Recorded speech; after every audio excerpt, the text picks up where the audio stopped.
A última coisa que vi antes de perder a consciência foi o talão da casa de penhores. Ele tinha penhorado a televisão que me obrigava a alugar com o meu dinheiro. Estava deitada no chão frio da casa de banho, à beira da morte por causa de uma infecção. Sozinha. Sem telemóvel. Sem carro. Ele estava com ela. Naquele dia, quase morri. Mas foi também o dia em que decidi vingar-me. Não com gritos, não com lágrimas. Mas com um plano tão perfeito que lhe tirou tudo. O emprego, a casa e a mulher por quem me tinha traído. Se alguma vez sentiste que estavas a dar tudo por um homem que te destrói, esta história é para ti. Vê até ao fim. Para perceber como cheguei a este ponto, tenho de vos falar da minha maior fraqueza, a minha necessidade doentia de salvar os homens. O meu lema era salvar o mundo um idiota de cada vez. Era uma amante patológica, uma enfermeira emocional para homens em dificuldades. E o Bob? O Bob foi a minha obra-prima de más escolhas, o meu Everest da estupidez. Conheci-o enquanto trabalhava em 2 empregos num centro comercial para conseguir sobreviver. Ele também trabalhava lá.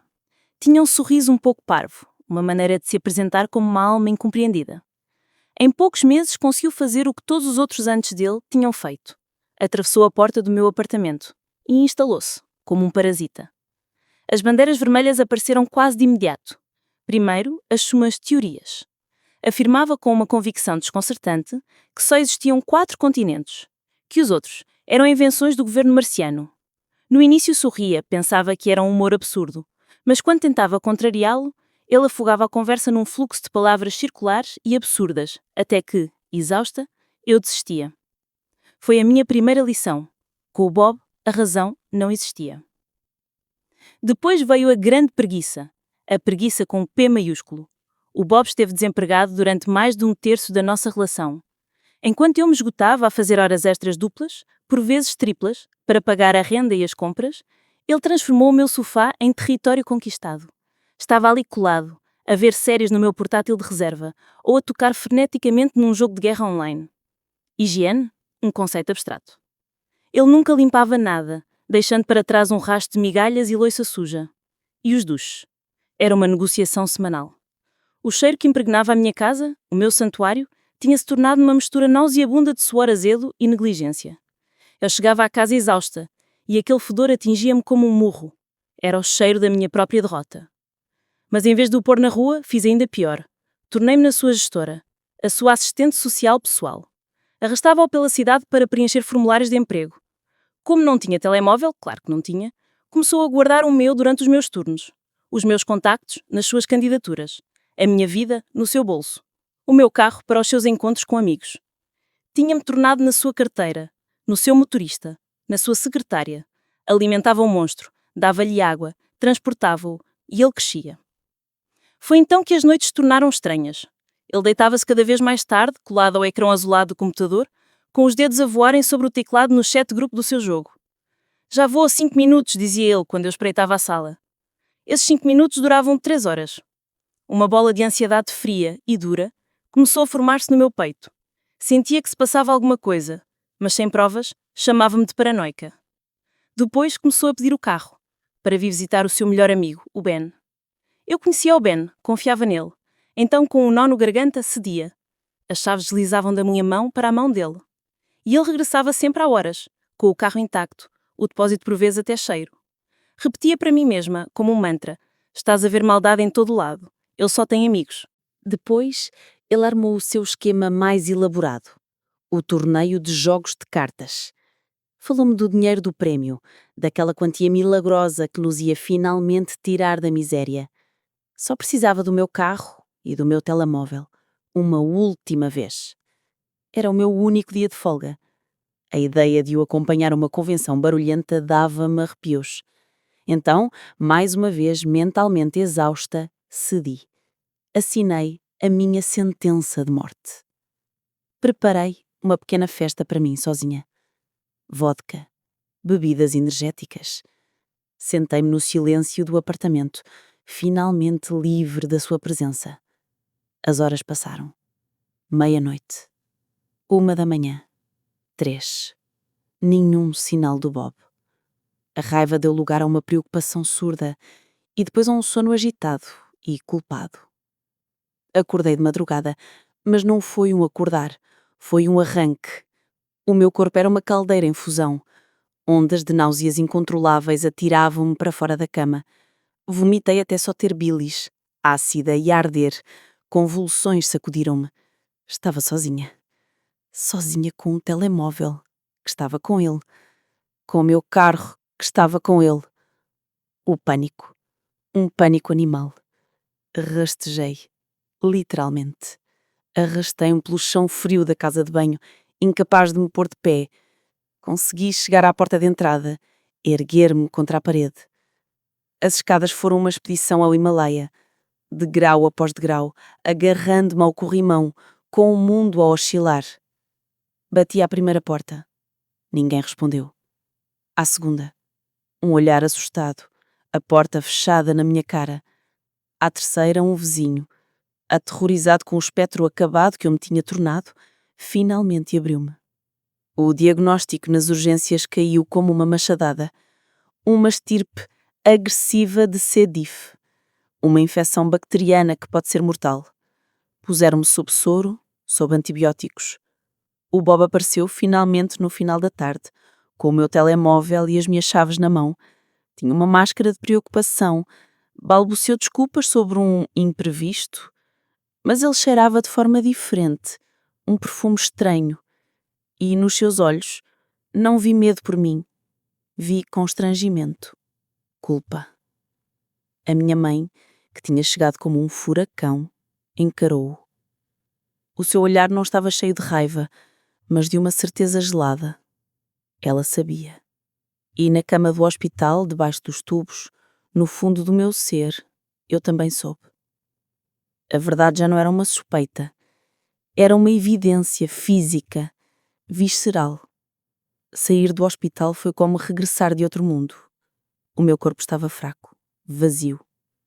A infecção tinha deixado marcas, mas pior ainda, a desconfiança tinha germinado em mim, uma planta venenosa que sufocava qualquer resto de ternura. O Bob representava perfeitamente o papel do noivo preocupado, mas os seus gestos eram mecânicos, as suas palavras vazias. A atmosfera no apartamento tinha-se tornado pesada, tóxica. As nossas finanças, já precárias, tocavam no fundo. Viver a dois com um único salário, o meu, era um naufrágio programado. A vergonha roía-me.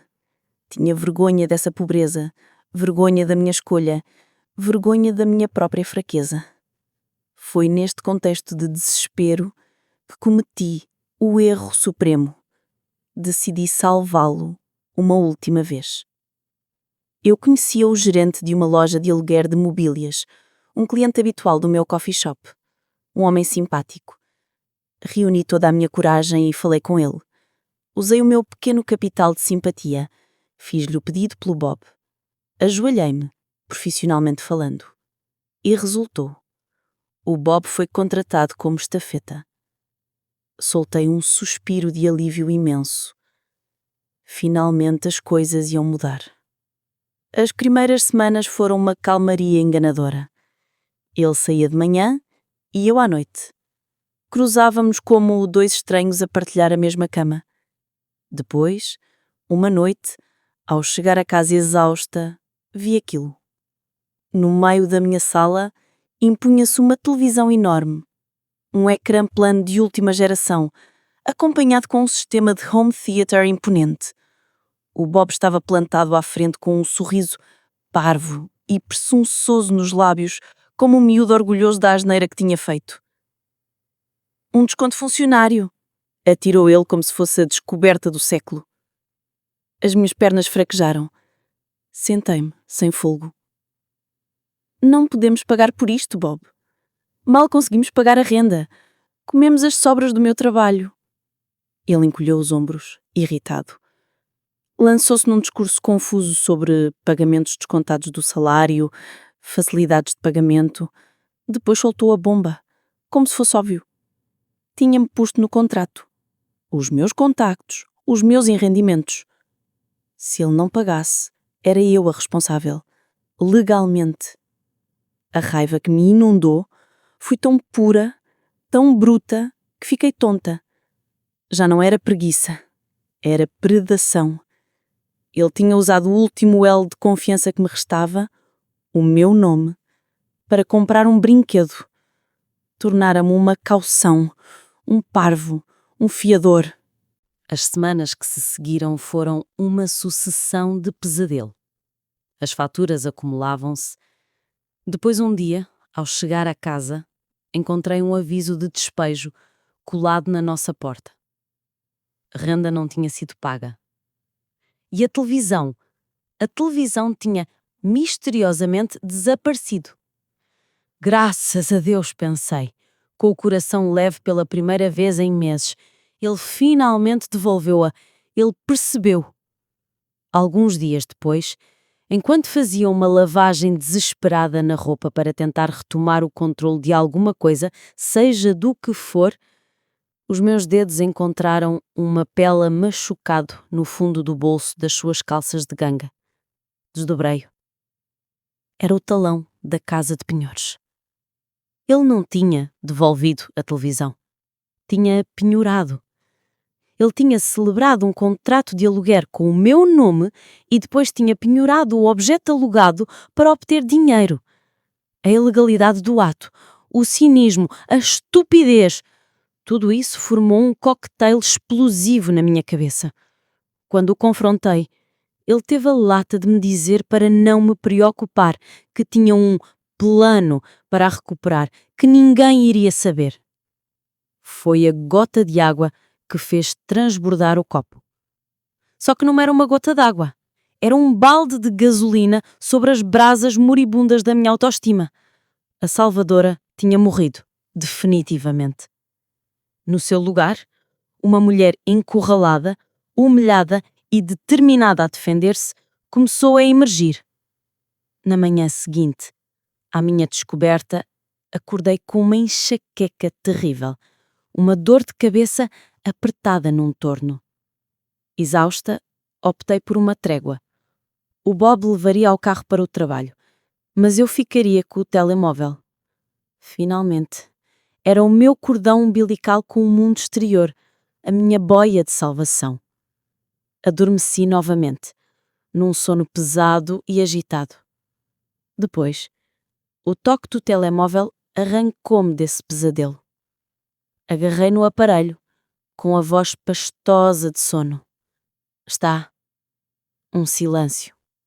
Longo, pesado, denso. Depois uma voz de mulher, jovem, hesitante.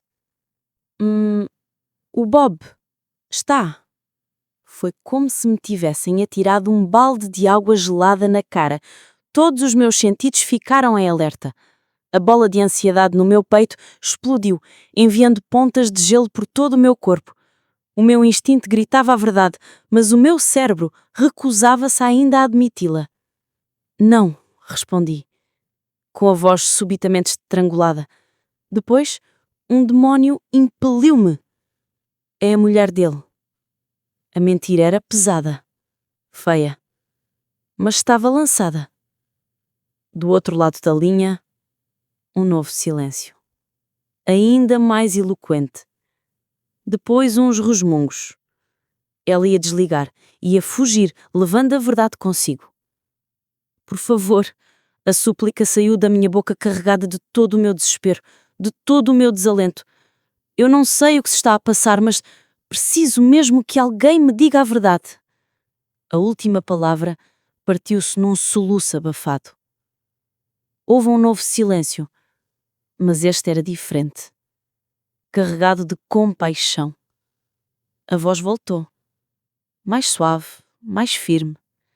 Disse-me que tinha de fazer umas chamadas, mas prometeu-me, com uma convicção que me transpassou, que me ligaria de volta. Prometes? Sussurrei como uma criança. Prometo. Desliguei. E aí, comecei a percorrer a sala de um lado para o outro, de uma ponta à outra, como uma leoa enjaulada. Um cigarro na mão, depois outro. Resmungava, falava sozinha, remoendo cada bandeira vermelha, cada ausência, cada mentira. Eu sabia a quem ela estava a telefonar. Sabia! E depois, O telemóvel voltou a tocar. Era ela. O medo e a esperança travaram uma batalha feroz no meu peito. Atendi. Os 45 minutos que se seguiram foram os mais dolorosos, os mais humilhantes e, no entanto, os mais libertadores da minha vida. Ela chamava-se June. Não era o seu nome verdadeiro, mas para mim ela tinha-se tornado um anjo vingador. Comparamos as nossas histórias. Peça por peça, o puzzle monstruoso foi-se montando, formando uma imagem de feidade perfeita.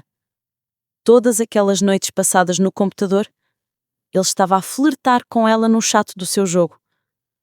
Todas as saídas com o Ben, ele usava o meu carro para a levar a jantar para a ver.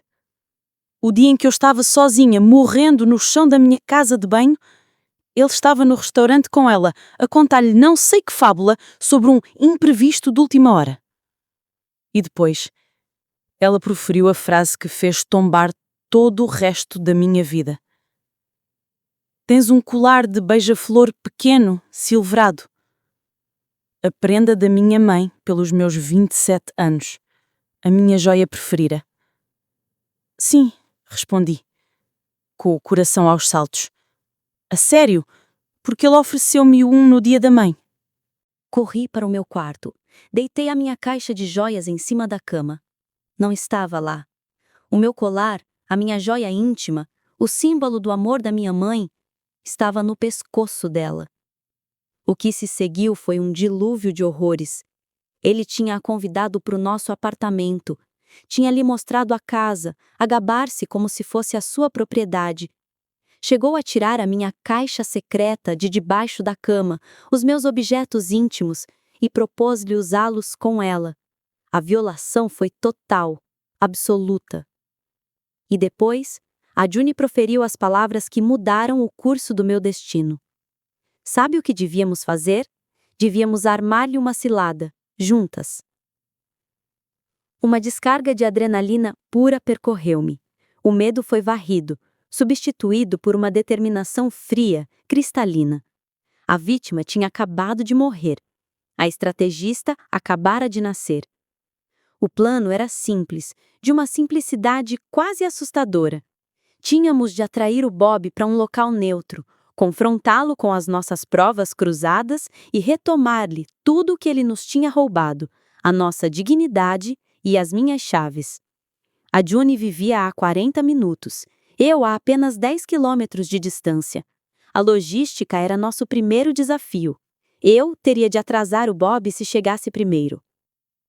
A minha primeira chamada foi para um colega de trabalho, um homem bom e compreensivo. Não tentei esconder os soluços, a minha voz quebrada pelo pânico e pela adrenalina. Disse-lhe que era uma emergência absoluta, uma questão de sobrevivência. E aquele anjo, aquele santo homem, encontrou alguém para o substituir e saiu do trabalho para me ir buscar. A solidariedade naquele momento pareceu-me uma lufada de ar fresco no mundo que me sufocava. Quando cheguei ao parque de estacionamento da loja do Bob, o meu coração batia a todo transe. Primeira etapa, recuperar as chaves do meu carro. Respirei fundo e entrei. O ar estava carregado com um cheiro de plástico novo e de desinfetante barato. Caminhava para o balcão das entregas quando o manager do Bob me chamou. Tinha um rosto grave. Ele queria falar sobre o pagamento em atraso da televisão. A ironia da situação era tão amarga que quase me ri. Ali, no meio da minha própria tragédia, o destino estava me dando uma arma adicional. Com uma voz que me esforcei por manter estável, contei-lhe tudo. Disse-lhe que a televisão já não estava na nossa posse, que o Bob a tinha penhorado. Entreguei o talão da casa de penhor, aquele pequeno pedaço de papel que resumia todo o logro. A reação do manager foi imediata e fulminante. O rosto dele ficou escarlate. Explicou-me com uma voz sumida de raiva contida que penhorar um bem alugado era um ato ilegal, um motivo para despedimento imediato. Depois, proferiu as palavras que eu nem me atrevia a esperar. Propôs-me um acordo. Se eu conseguisse levar a televisão de volta, ele rescindiria o contrato sem custos para mim e trataria do caso do Bob internamente. A primeira parte da nossa vingança estava armando-se, oferecida pelo destino. A justiça, por vezes, veste fato e gravata e gere uma loja de aluguel. Enquanto saía da loja, com as chaves do meu carro finalmente no bolso, vi-o, o Bob. Estava se dirigindo a mim, com um ar ao mesmo tempo culpado e irritado. Saí para o exterior, acendendo um cigarro com uma mão que mal tremia. A adrenalina começava a fazer o seu efeito, transformando-me numa versão fria e determinada de mim mesma. Ele começou com o discurso dele. Não é o que você está pensando, isso é um mal-entendido terrível. Deixei ele falar. Fiquei olhando para ele com o rosto impassível, enquanto meu olhar percorria freneticamente o parque de estacionamento à procura do carro da June. Cada segundo que passava era uma eternidade. E depois, viu um carro a estacionar não muito longe de nós. A June saiu dele.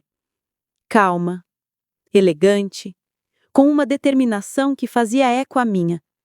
Então, Bob, tá tudo bem? Disse ela com uma voz clara que gelou o ar ao nosso redor. A reação do Bob foi instantânea. Todo o sangue pareceu drenar-lhe do rosto. Pareceu encolher, como se ele tivesse cortado os tendões. Sem dizer uma palavra, desabou no palceio, com um olhar vazio, evitando o nosso. O predador tinha voltado a ser um rapazinho envergonhado.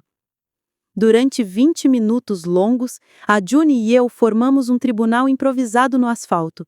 Ela era a acusadora, despejando o fluxo de provas, datas, mentiras desmascaradas. Eu era a juíza silenciosa, anuindo apenas, deixando o peso da verdade esmagá-lo. Ele não tentou negar, não podia. A prova estava ali, viva, na forma de duas mulheres que ele julgou poder manipular indefinidamente. Quando chegou a minha vez, a minha voz estava estranhamente calma, quase baixa. Acabou.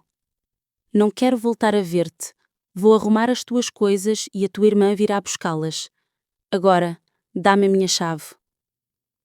Mas mesmo de rastos, o parasita tentou agarrar-se. Recusou. Disse que só devolveria a chave quando tivesse as suas coisas. Usava a sua envergadura física, a sua inércia, como uma última arma, sabendo que eu não o poderia forçar. Sem sequer olhar para a June, levantou-se e voltou para o seu trabalho, deixando para trás um silêncio pesado de coisas por dizer. A June e eu ficamos mais um momento, trocando um olhar carregado de todo o cansaço e loucura daquele dia. Ela entregou-me o meu colar, o beija-flor prateado. O símbolo da minha vida roubada estava de volta para mim. Depois, ela partiu, e eu fiquei sozinha. Sozinha com a imensidão do que acabara de acontecer. E foi aí que o desabar veio. As lágrimas. Já não eram lágrimas de tristeza, mas lágrimas de descarga, de libertação. Eu tinha aguentado. Eu tinha ganho. Só havia uma pessoa a quem ligar. A minha mãe. Quando ela atendeu, as palavras amontoaram-se numa torrente incoerente de soluços e raiva. Ela não tentou perceber todos os detalhes. Apenas disse, fica aí, já vou. Deus abençoe a minha mãe. Em 15 minutos, os meus pais estavam ali. O meu pai estava ao volante da sua caminhoneta, com um maxilar tão cerrado que parecia que ia partir os dentes. A minha mãe abraçou-me, sem dizer uma palavra. O seu abraço a dizer tudo o que havia a dizer. Acabou. Estás em segurança. Contei-lhes a história. A televisão, a casa de penhores, a June, o confronto. O olhar do meu pai tornou-se cada vez mais sombrio. Sem discutir, levaram-me diretamente à casa de penhores. Os meus pais passaram um cheque de mais de $500, uma quantia enorme para eles, para libertar aquela televisão que simbolizava toda a minha descida ao inferno. Depois voltámos à loja. Enquanto o manager preenchia os papéis para rescindir o contrato, o meu pai, com o seu olhar de falcão, avistou o Bob no fundo do parque de estacionamento. Ele estava a andar de um lado para o outro, a falar freneticamente ao telemóvel, ao meu telemóvel. Não ouvia conversa, não precisava de ouvir. O meu pai dirigiu-se a ele, direito, imponente, com aquela autoridade silenciosa que só os pais possuem. Uns minutos depois, ele voltou. Um pequeno sorriso, ao mesmo tempo triste e satisfeito, brincava nos seus lábios.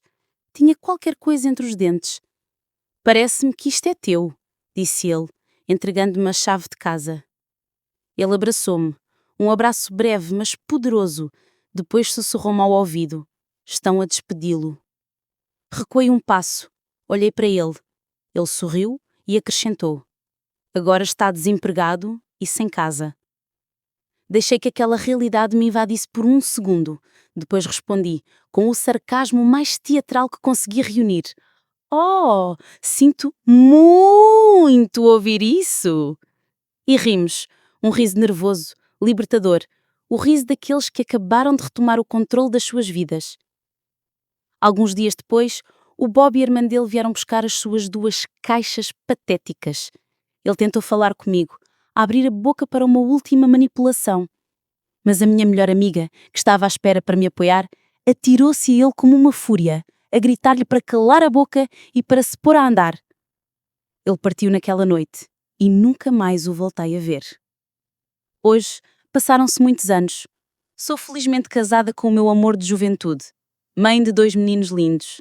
A mulher que viveu esta história parece-me uma estranha, uma pessoa de quem tenho pena, mas que já não reconheço. A experiência Bob deixou-me sequelas, claro. Pesei muito devido ao stress. A confiança levou anos a reconstruir-se, mas reconstruiu-se, mais forte, mais inteligente. Aprendi uma lição essencial que quero partilhar convosco. Não podemos salvar as pessoas delas mesmas. A maior vingança não é o ódio ou a destruição do outro. A maior vingança é reconstruir a nossa própria vida, magnificamente. É estabelecer fronteiras sólidas e intransponíveis. É compreender que a vossa luz é demasiado preciosa para iluminar aqueles que procuram apagá-la.